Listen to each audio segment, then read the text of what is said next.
పవిత్రమైన మహాకుంభమేళాలో 30 మంది చనిపోయినట్టుగా మనం సోషల్ మీడియాలో చూస్తున్నాం, చెప్తున్నారు. కొన్ని వందల మంది, వేల మంది క్షతగాత్రులు అని కూడా వింటున్నాం.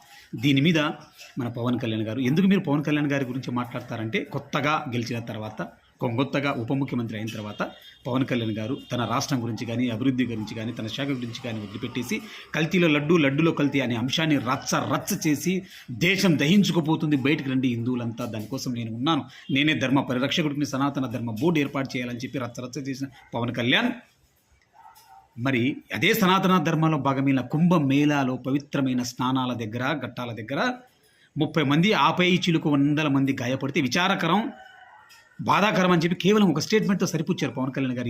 ఎందుకు బీజేపీ పార్టీని తిట్టకూడదు? ఎందుకు యోగి ఆదిత్యనాథ్ సీఎంను ఎందుకు మీరు ప్రశ్నించకూడదు? కేవలం కల్తీలో లడ్డు, లడ్డులో కల్తీ అంశం మీద జగన్మోహన్ రెడ్డి గారిని, వైసీపీ పార్టీని అంతగా తీవ్రంగా తిట్టిన పవన్ కళ్యాణ్ గారు మరి బీజేపీ